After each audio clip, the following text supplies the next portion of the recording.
Actually, no, I would say that about 80% of our business comes through the meta ads that we run. That's sort of, Facebook, Instagram. Take the Roosterly 2-week free trial. If you like it, stay on. There's no contracts. That's sort of the entry point, low risk product to help clients understand if we're a good fit for them and vice versa. They can come back and say, Irfan, your product sucks. It stinks. I hate it. We don't want to work with you. And that's fine. Well, you risked $0. So you took that free trial and it didn't make sense. Or you come back and say, hey, I really like the welcome book that you guys produced. I like the first couple of weeks of content. Here's the changes that I would make. And we're like, yeah, absolutely. We'll make those changes. And then we go from there. And then there's stair step up to other different products.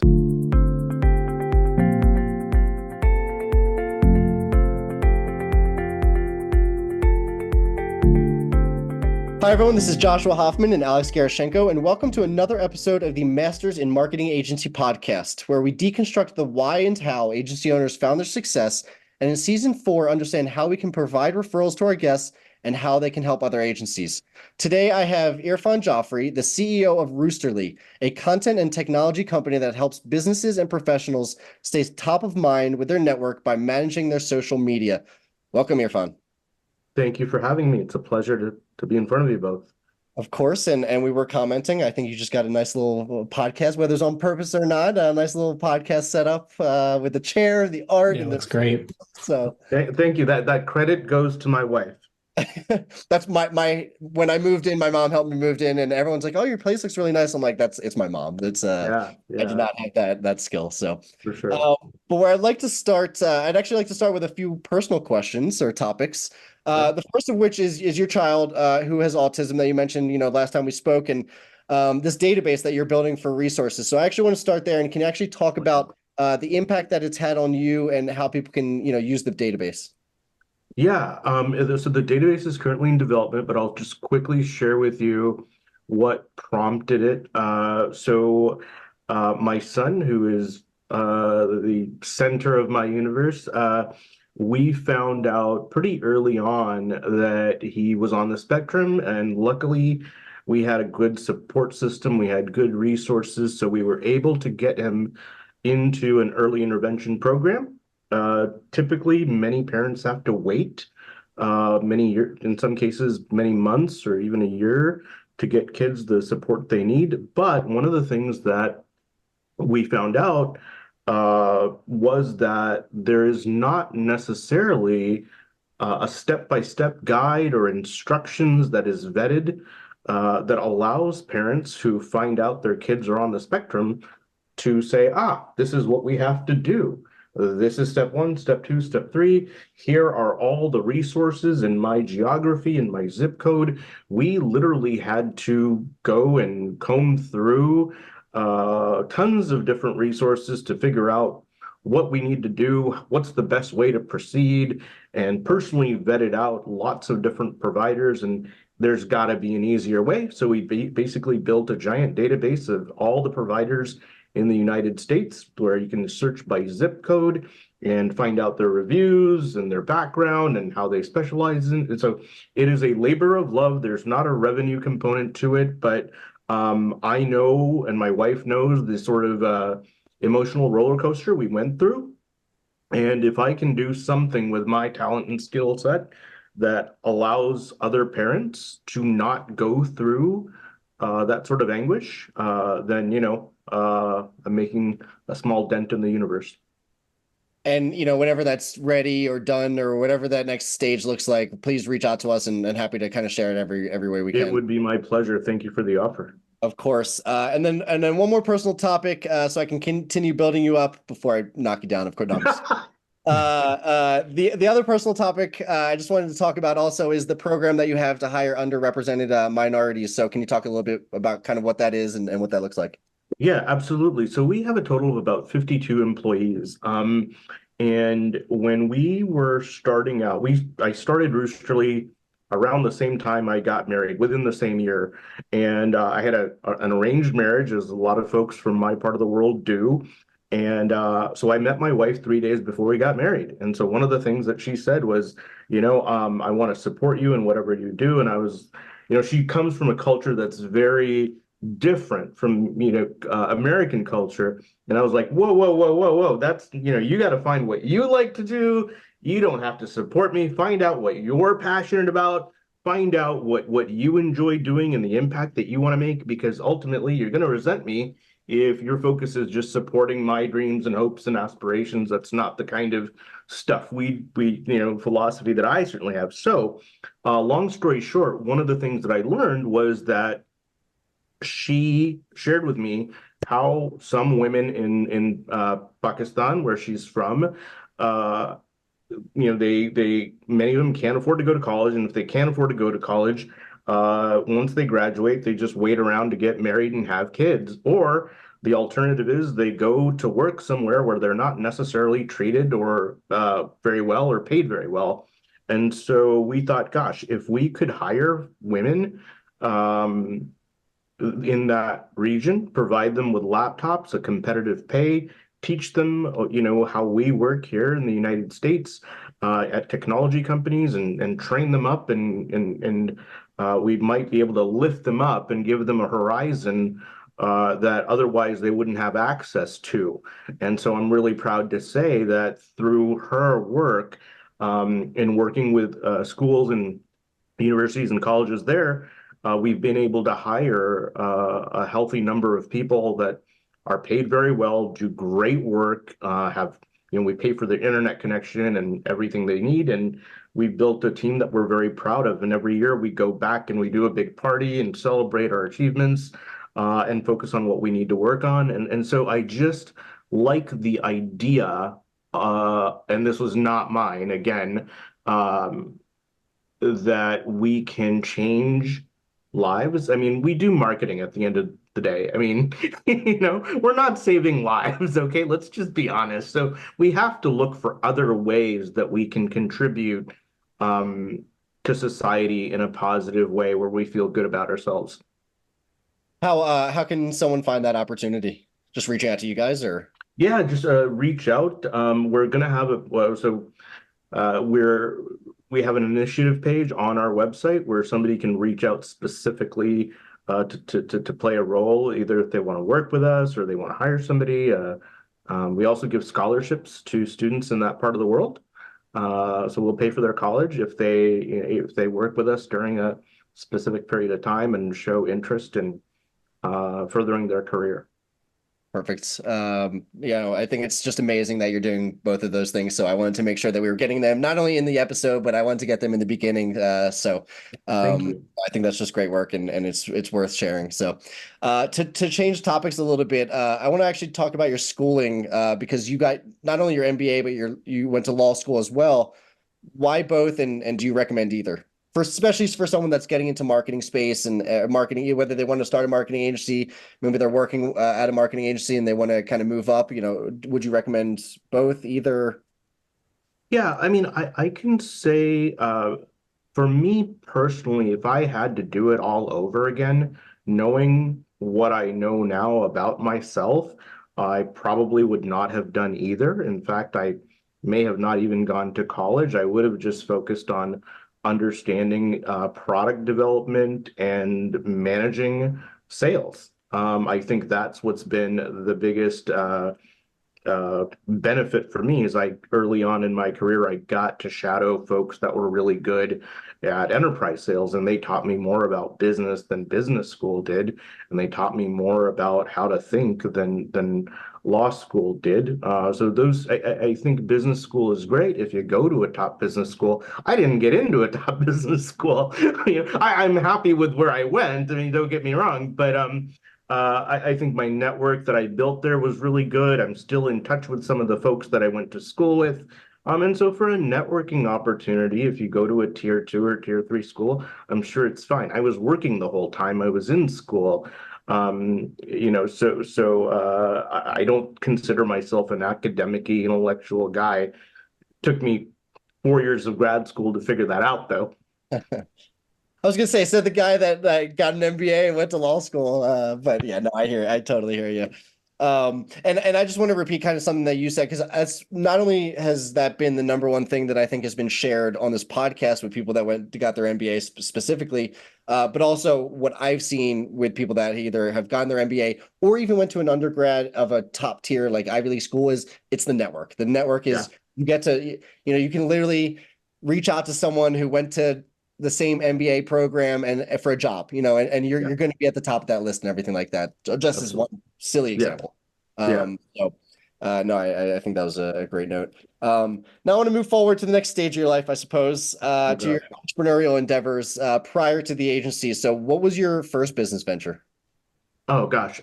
So my very first business venture was selling t-shirts, custom screen printed t-shirts. That was a lot of fun. That was in the early part of college, and then I graduated from t-shirts to selling cars. Like buy cars and sell cars because I'm a car nut. And that was fun. And then ultimately, I got into acquiring domains and building websites and running arbitrage on them. And I did that throughout grad school. I recently sold my whole portfolio of domains in 2020. Um, that was actually the first exit I'd ever had from something that I started that actually worked. Well, I guess that was kind of going to be sort of my next question, which is, having all these things and obviously you were motivated to like get into something and find something and kept going with it. A lot of it is trying to work by yourself as opposed to, being reliant on others and everything. But how do you like find the right opportunities? Assuming you have a million things going on in your head that you want to do, how do you choose like the one, two, or even three that you actually execute on? Yeah, so I think it's twofold. Number one, I think some of us are naturally tinkerers. At least I know that the three of us are. I can just tell based on the conversations we've had. We have we look at things and we're like, that's dumb, or why doesn't it work this way? Or this shouldn't be the case. That's probably one part of it. The other part of it is um I like the hustle. If I think that I can create something that generates revenue, that obviously provides the value, then I want to explore it. I didn't always think like that. When I was building out my domain portfolio, I was looking to make a quick buck. I'll be very honest. I was like, okay, here's this website that I can make, and I can put a bunch of ads on it. Yeah, it's got some resources, and it's kind of like a mini Wikipedia around a particular disease, let's say, and they can learn about it, they can click on it, and I make 50 cents, or a dime or 10 cents. So you multiply that about 400 different domains that are all generating a few bucks a day, and you've got a nice little business, right? That's prior to Google making massive changes to their algorithm. But we were able to build a lot of those out, and it was just a lot of fun. Sometimes you get into doing things and working on projects that you don't know why you enjoy them so much. Like there's not a rational reason, but it's just fun to dig in and just go design and build and create, build stuff and see when it works. And that's true not just for websites and generating revenue. I feel the same way about cars. Like my very first car was a Volkswagen Jetta. Then I upgraded to like a Volkswagen Scirocco or something, the 16 valve, and I put an aftermarket exhaust. And I thought, wow, it's like a little bit faster. I'm getting 18 horsepower, and it sounds really cool. But I mean, you just want to mess with stuff, right? I think that's just part of being a guy. You want to make stuff better and modify stuff. So that's all it is. I'm so happy you brought back the cars because literally on my little notes that I'm looking at, I was like, you mentioned cars, and I just want to know what your favorite car is. So the fact that you brought back cars is like, all right, I had that. I'm definitely going to ask. Do you have like a favorite car or anything? So Alex and I, a lot of our friendship actually is us back when I was living in Philly, other than like startup community and everything, was driving around New Jersey, just enjoying with the windows down kind of thing. So we're car guys as well. So would love to know, even if no listener even cares, what your favorite cars are. Yeah, so I got a Model X Plaid, which is crazy fast. It's a lot of fun, but not very fun to drive. Like corners or Sunday drives, it's pretty just uneventful. It's like a party trick. You've got people in it. You can go really fast for a few seconds. Like, all right, that's it. I also like Porsches. Oh yeah. I had a 911. Right now I got a Cayenne GTS. I'm trying to add a third car if other people in this household will let me. But that remains to be seen. But it will be, I don't want to talk about it, but it is going to be two-door. It is going to be something of a Sunday driver. It's a V10. But we'll see if that comes through. I appreciate you sharing I was actually even just asking like the dream, 1.2 million dollar Bugatti favorite car, if anything. So my favorite activity to do is Sunday mornings, sometimes Saturday mornings. I take the kiddo, put him in the car, and we go up Lakeshore Drive all along the lake. I love It's that. like a 28-mile That's nice. circuit that we do.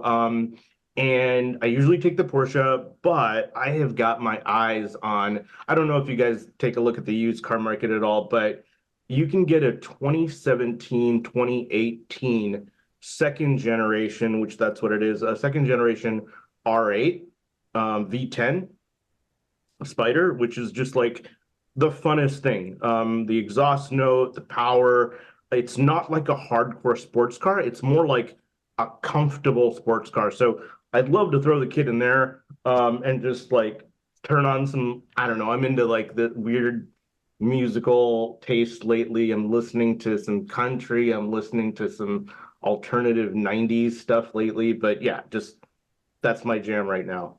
Alex, I Great. appreciate you entertaining us on that one. So maybe one time I have it in my notes. Where are you based out of again? Chicago? I'm in downtown Chicago. Yeah, Chicago, right. All right. Well, that might be a far drive for both of us, but hopefully Yeah. Come down, guys. Come down. some point, I could just borrow one of your cars. Yeah, anytime, dude. Come down, rent some Anytime, cars on anytime. Toro. I'm all about it. I'm all about it. Yeah.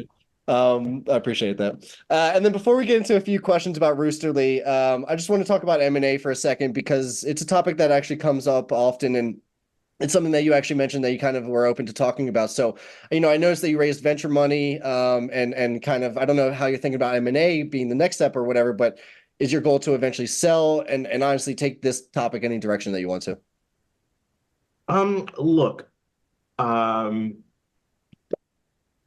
did you have a specific question on M&A?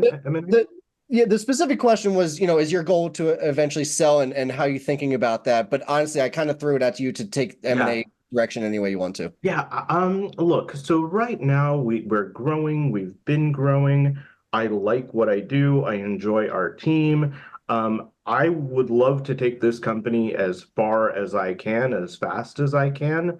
But that's not to say that I'm the right person for the job when we're X amount of revenue. I think I'm good at being an effective leader, manager, product person. For a certain size business in terms of my abilities or lack thereof as a leader and manager. And there's other guys that are really good who probably went to better schools who are good at running bigger companies. I'm not that guy, right? Like I said, we've got about 52 employees. It's very collegial. It's very I'm proud of our people. I'm proud of the environment and culture. And we're all remote. We're totally decentralized, right? So it's all over Slack. It's all, kind of done on the fly. And I really like that. But if things get too serious, I don't know if I'm the right guy. Not only that, but as I get older, there's other projects that I would like to, consider thinking about. But for right now, I'm kind of happy where I'm at with my job. Can I ask kind of what was the goal for raising capital? Because it's not very often that you hear actually marketing agencies. Actually, two things I'll say about that. One, marketing agencies don't always raise money. And the other thing I forget. So the question was what was the goal for raising capital? Yeah, so I think the important distinction to make is we do not consider ourselves a marketing agency. We That do some marketing agency type things, but we raised money. Our capital raise was predicated on the fact that we built a platform to aggregate, curate, schedule, and post content based on uh, combing through a person's LinkedIn profile or Facebook or Instagram profile without them needing to do the heavy lifting. So that's why we manage the LinkedIn profiles of hundreds of attorneys and consultants and folks at companies like Accenture and Deloitte and law firms and so forth. So we're a good solution to gather and curate content. So that's how we started. We ended up getting into things like developing press placements and sort of competing with PR agencies to get our clients in places like Forbes and Inc. and Fortune and places where a PR agency would typically play. So we do those things, but we make them more efficient through the use of technologies that allow us to quickly get press or quickly gather content and schedule content on the right times, on the right days, with the right hashtags, things like that. I hope that helps. Yeah, I don't know if that answers your question, but no, I thought Alex was gonna ask a question there. Yeah, I mean, I'm glad to dive in. In terms of how the system work or the platform works that you created, how does it go about finding the right content to post? Yeah, so a lot of this, without revealing too much, a lot of the things that we talk about as technology are little more than sometimes algorithms that are finding, that are doing queries and coming back with results that match a specific set of parameters. So let's say, for example, you've got a partner at a law firm and they're into intellectual property law. We're scraping those keywords and understanding what their focus is, what they do, where they went to school, all these things. And from gathering a multitude of different profiles like that, you can develop a confidence interval of what type of content would generally make sense to post on their profile that would engage their audience, right? So, for example, let's give the example of a tax lawyer, right? Yale educated, really smart. This is an example of a real client. Now, heretofore, he was posting content about the intricacies of tax law. Well, guess what? Nobody really gives a shit. His audience already knows he's smart, right? So does it make sense for us to talk about tax law on his LinkedIn profile because he's got an 800 horsepower brain that the layman can't understand, even his clients? Well, no, we want to help him appear more relatable, approachable, like a thought leader, somebody top of mind. So we might be sharing content about leadership. We might be sharing content around things that can help a business avoid risk, maybe from a tax standpoint or not from a tax point, but layman's things. So it could be an article from Wall Street Journal, Harvard Business Review, or it could be something that we create and so forth. But our focus is sharing it on the right time, on the right day, when his audience is most engaged. So you multiply that by a whole firm. Like, I'll give you just another really quick example. Oftentimes at a law firm, you'll have a marketing team that's like composed of 2 or 3 people. They work really hard to produce a piece of content. And then they go back to all the partners and say, hey, we just created this awesome content. Go share it. And guess what? The partners, they don't, because they're busy and they have other things to do. Well, guess what? If you're registered with Roosterly, we make sure that you've got all your partners and we're scheduling content for all of them. So the life cycle, the frequency, the reach of that content is maximized. The average person on LinkedIn, let's say at that law firm, has 500 to 1,000 connections. If you're sharing one piece of really good content on different times throughout that firm, not at the same time, not at the same day, because it's going to look robotic and spammy, but you can extract 10x, 20x, 100x value for that piece of content that you put together because it's syndicated throughout multiple people. So that's also part of our goal, is to create the automation around that strategy so that that piece of content, whether it's a press release, original content, curated content, has the largest life cycle with the most impact. Got it. Got it. In our previous conversations in the businesses that you've started, ran, sold, and things that you've done, the word arbitrage came up a lot. And you mentioned it earlier. Tapping into what you just said, or it could be different, take it any way you want. What are the arbitrage situations that you see now? Oh gosh. You know, I that is a really good question. I know that there's lots of opportunities for arbitrage. I have not done a good job of keeping up with it because our business model, my day job, does not involve arbitrage at all. But gosh, let me think. There's got to be obviously arbitrage related to AI. There's Mm. arbitrage related to digital currencies. That's how Sam Bankman Fried initially was making a lot of money until he wasn't. But I mean, I think in digital currency, I think in things related to AI, we're going to see a lot of arbitrage. I think in PR, which is a Mm. very antiquated industry. No disrespect, we work with over 30 PR firms in North America to help them get their clients in the press quickly, and they all agree that it's an inefficient industry, and I think we're going to see a lot of arbitrage there as technology makes things more efficient. Okay. Mhm.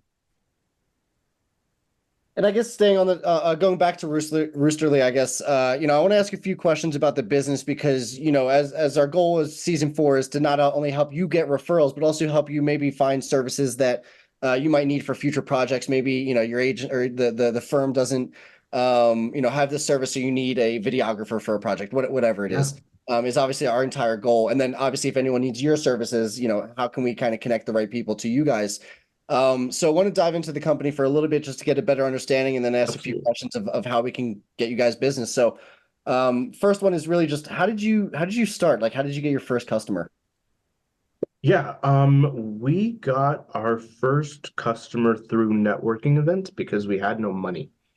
That's in fact how we got our first 40 clients. Now, keep in mind, at the time, our service was $49 a month. And so if you can imagine the giant waste of time well, not really a waste of time, but if you look at the amount of effort and energy that goes into dressing up, going to a networking event in Chicago in the winter time with the snow and sleet and rain, parking your car with the risk of it getting a parking ticket, and meeting people when you're not a social guy, to get a business card so you can sign them up for something that's $49. It's quite painful. But as silly as it sounds, that being able to do that 40 times was a factor in us able to effectively raise money. We had people that signed up and they're like, yeah, I like the service. Okay, so we're a real business, not a concept at that point. I mean, sure, we're only making a whopping $800 at that point or whatever it was, but it was enough where the caliber of clients that we had was sufficient to showcase to investors that, okay, this is something that a lot of other people could use. Okay. So that's sort of how we started. A part of how we started was my first, prior to that, I was running for a brief amount of time a traditional digital agency doing traditional digital agency work. And social media at the time was a really difficult thing to manage. Didn't have the time, didn't have the insight, energy, desire to post anything, but people were looking at LinkedIn profiles and Facebook business pages at the time to determine if you're legit, and what you've got going on or lack thereof. And so I needed some solution to showcase our knowledge. And so if I was having that problem, other people were too. And still to this day, they do. I think that was a very important story, especially if people are more in the software space, not just the agency space. Because I've started two SaaS companies, and we've had a few companies between like Alex as well. And I think it's really important, again, mainly in the software space, that it's not about like that first 6 months getting to sustainability where you're running the company with revenue. It's really that proof of concept, and then maybe one stage beyond that that now you can go to investors. Now you can go to even other customers and say, look, here's our case study and things like that. So I don't know if you have anything else to say, but I thought that was a very important story of kind of how you attack the market. Thank you, Uh, appreciate it. what does your team look like now? Full-time, part-time, contractors, partnerships. What is like a high level of what your team looks like now? Yeah, so we're about 90% full-time employees, primarily in between India, Pakistan, and the Philippines, and a few people in Mexico now. Um, that's the bulk of it. Where we will get contracting help is generally on video, right? If we can't be there and we need some footage, we'll reach out to a videographer to go out there on the spot and take really good video and go from there. The scope of what we do now for companies has also changed considerably, how our packages and some of the other things that we do. Now, we're also sometimes we don't, where we would send out a videographer, we don't need to as much anymore because clients are becoming more acclimated to holding up their phone or being willing to not have a $10,000 camera and budget and all the lighting. And the audience now is also comfortable with receiving the quality that comes from an iPhone raw image. So, there's a lot of interesting things going on that are bringing the costs down of effective marketing and branding. So, Where do you guys get most of your business now? Referrals, word of mouth, ads, networking. Where do you guys get most of your business? so about 90%, I would say, actually, no, I would say that about 80% of our business comes through the meta ads that we run. That's sort of, Facebook, Instagram, take the Roosterly 2-week free trial. If you like it, stay on. There's no contracts. That's sort of the entry point, low risk product to help clients understand if we're a good fit for them and vice versa. They can come back and say, Irfan, your product sucks, it stinks, I hate it, we don't want to work with you, and that's fine. Well, you risked $0. So you took that free trial and it didn't make sense. Or you come back and say, hey, I really like the welcome book that you guys produced. I like the first couple of weeks of content. Here's the changes that I would make. And we're like, yeah, absolutely, we'll make those changes. And then we go from there. And then there's stair step up to other different products. And then they might just come back and say, dude, this is way better than I could do on my own or our team could do on our own. Just keep doing what you're doing. So that's typically how clients get started. Now, 20% of our business comes from a mix of referrals and affiliates, other agencies, either white labeling us or not white labeling us. Let's hope we can increase that number too, as will be the goal. Well, we're giving away a car to the affiliate that day. I got to work in the car theme. Yeah, it's a big deal. It's the first time I'm doing this ever. So yeah, Share happy to more, talk. please. Okay, so look, I am a kind of a sucker for ClickFunnels and Russell Brunson, and it's like my guilty pleasure to watch some of their videos that they create. And my gosh, classic, promo guy, pitch man, brilliant, brilliant guy. And one of the things that they did with their affiliate program was give away like a Corvette. Um, Whatever. Um, and so I thought, gosh, I would love to one day be in a position where I could give, something like do a program like that, right? And so that's what we're doing. So affiliates who can have 100 active clients in their Roosterly campaign qualified to win. And here's the part, we're gonna be running a poll, okay, a survey in terms of what car they're eligible for winning. And it's either going to be a Model Y Tesla or a Porsche Macan. Okay. And so we're going to be posting that, I think, on LinkedIn. We're going to do a little ad campaign about it. It's going to be in a press release as well. But whatever the people decide, they're similarly priced, right? So it should be okay. Porsche is my vote, by the way. All right. Got one down for Porsche. I know that's Alex's vote as well, by the way. Okay, well, two down for Porsche. I know you've kind of shared some of this response or this answer to this question, but kind of just looking for like, a direct little snippet so we can pull it out. But what services do you guys provide? Yeah, so it's largely related to social media. We don't say that we're God's gift to social media, but for the right small, medium-sized business, our programs start at anywhere from $167 for managing Facebook, Instagram, LinkedIn, X, Google My Business, to doing Instagram growth campaigns. They start at around $300. So our services generally start at about $150 and go up, generally to $5,500, $6,500 per month, depending on what needs to be done.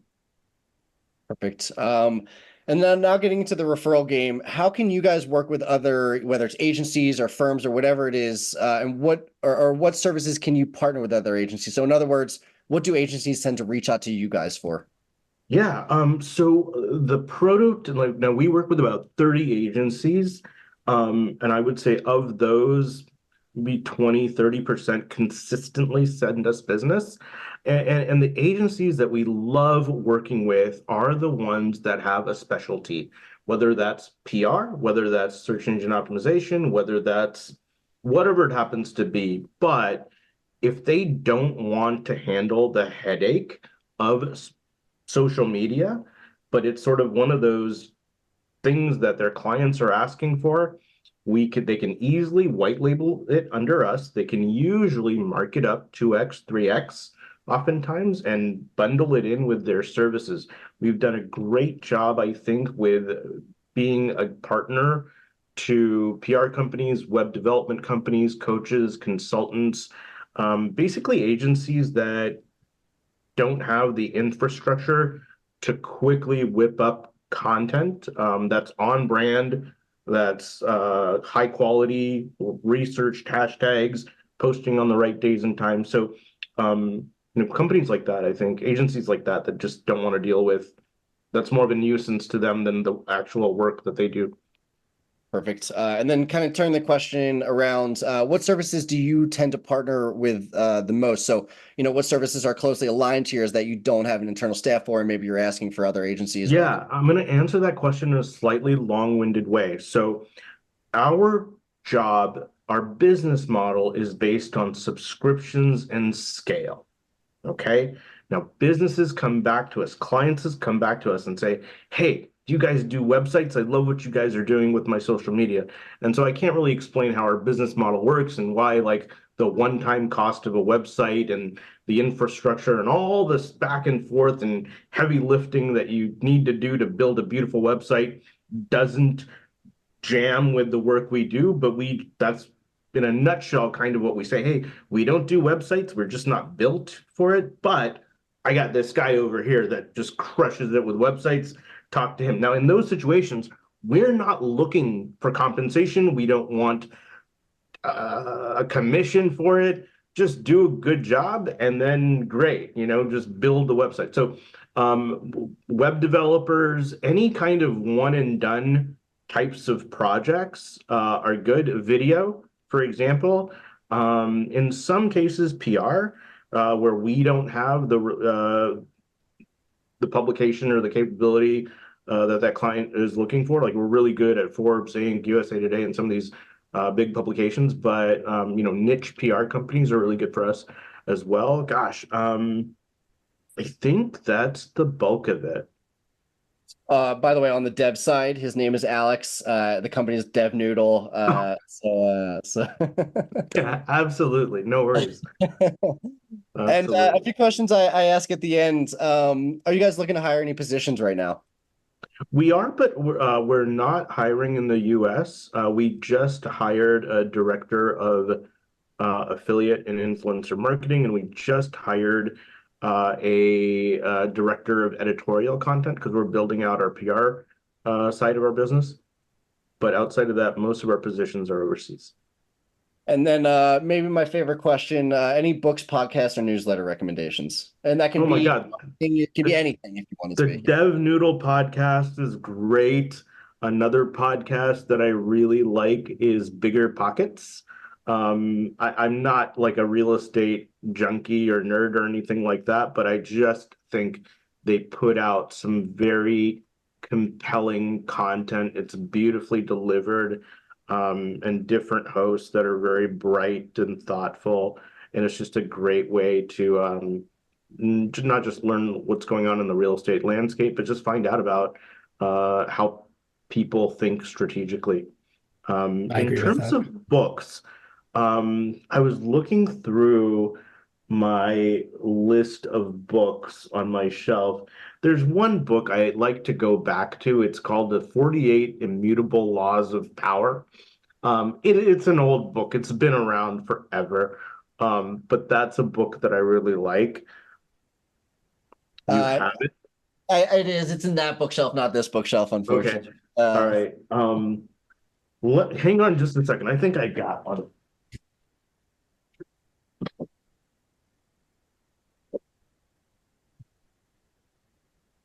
Mastery is the other. It's by Robert Greene. Mastery is the other one, but this is the I believe this is the book. Oh, there you go. So I have that book as here's well. another one. It's Like, in my attic. who's that guy from Princeton who wrote the 4 Hour Work Tim Week? And then Ferriss. He's my favorite. Yeah. yeah, I mean it's a quick read. You almost feel like he's putting one over on you sometimes, but like you actually like it. You know, like another one that I like is Dan Martell, Buy Back Your Time. Check that one out. It's a good one. Yeah, that's what I like in terms of books. I just feel a little bit special when I get to grab the book that you mentioned too, even though I didn't read it yet. So. For sure, for sure. As we come up to the end of the episode, I just want to give you an opportunity to mention how people can find you and anything else you'd like to end with. Yeah, I mean, I think find me on LinkedIn. So just search my name or Google my name. There's multiple ways to get a hold of me. Not hard. Most of my information is already out there.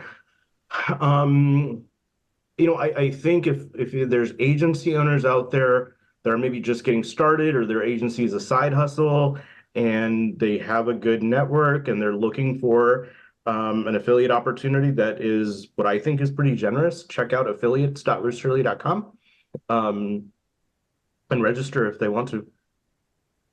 Perfect. And thank you for so much for coming on the show. And for those of you who have learned something new from this episode, please consider giving us a like or a follow so we can continue getting the highest quality of guests. And as always, thank you for listening, Irfan. This was everything that we were hoping for, so I appreciate it. Thank you. Awesome. Glad I could help. Great episode. Thanks for listening to the Masters in Marketing Agency podcast. I hope you got a ton of value out of this episode. And before we go, I just want to thank our sponsors, DevNoodle. DevNoodle provides marketing agencies with the ability to offer their clients unlimited website design, build, and management services with fixed monthly plans. If website design, development, and maintenance is holding your agency back from growing, please reach out to us at devnoodle.com, where we make websites easy for you and easy for your clients. devnoodle.com.